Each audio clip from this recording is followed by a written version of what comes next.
We are here at the mining investment event in Quebec City, and I am joined now by the CEO and president of Nicola Mining, Peter Espig. Nicola is growing a portfolio of gold, silver, and copper assets, Peter, so a lot happening. So let's get into it. You have a unique business model, so can you just tell us how the Merit Mill and your mining assets work together to create value? Sure. So first of all, everything we have is in the province of British Columbia. Everything is synergistic. So sometimes investors get confused by having a silver, copper, gold project, but the reality is that all silver projects, all gold projects feed the mill, and that's the monetization agent. So they all work together and they all belong together. Amazing. Yeah. And let's talk about New Craigmont, because Sure. you have some of the latest exploration results are, what are they telling you? So we just finished the first hole. The results aren't out yet. Okay. But what I can say is that we're very excited because we've stepped back. So a little bit of background is New Craigmont Project is by far the highest grade major copper mine in Canadian history, and we discovered a zone called the embayment zone. So that's also very high grade. The mine and the embayment zone are both scarred. So we were looking for a porphyry system. And I can say, very excitedly, I look excited, but I can say very excitedly that we are in a porphyry system now, and very excited about announcing the results. Amazing. Well, we'll look forward to hearing that. So how do you balance generating cash flow today while also, investing in future growth for Nicola?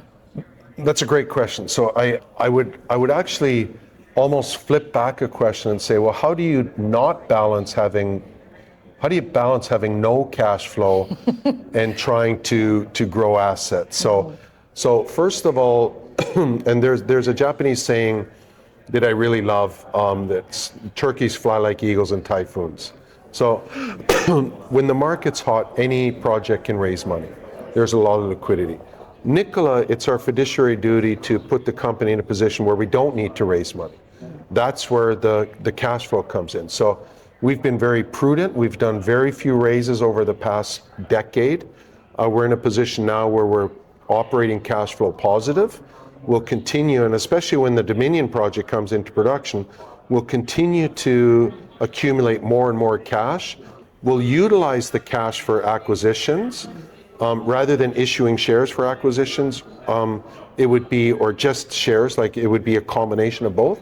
And so it puts us in a really good position to be frugal on the balance sheet, but continue to explore projects. And a lot of projects in British Columbia are stranded because they can't afford to purchase a mill or build a mill, right? So, yeah. And you have one. And we have one. Yes. Yeah. Huge advantage. So, obviously this week we've, had a number of investors come through. Sure. You've had lots of meetings, I'm sure. What is one part of the Nicola story that maybe you feel is overlooked or you really, really want investors to understand? I think that, so if we look at 2026, what's going to happen? So in July, we commence mining of our Dominion Gold project. In August, we will be reopening our silver mine. Okay.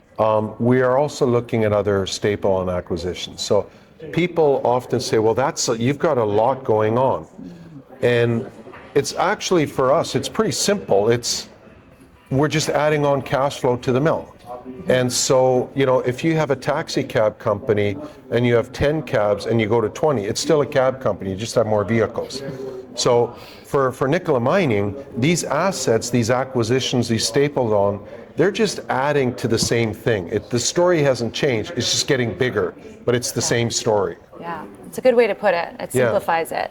So you talked about some potential news flow coming this summer. Over the next 12 months, maybe what are some key catalysts or milestones that investors should look for?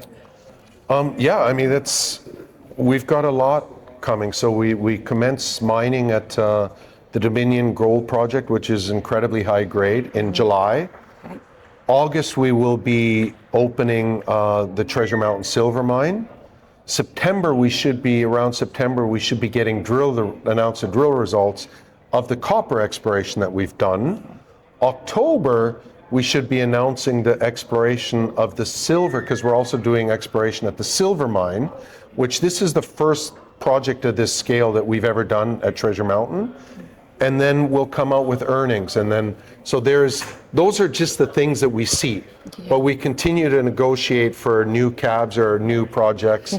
So, you know, that's a lot there already, but the catalyst will be coming fast, strong, and hard. Yeah, it sounds like Nicola Mining is one to pay attention to. So can you tell our viewers where you trade and what your ticker is? So we trade on the NASDAQ. So we recently listed on the NASDAQ. Our NASDAQ ticker, and by the way, we were the first Canadian company in history to list on NASDAQ via ADR. Wow. So our NASDAQ ticker is NICM, Nicola Indigo Canada Montreal.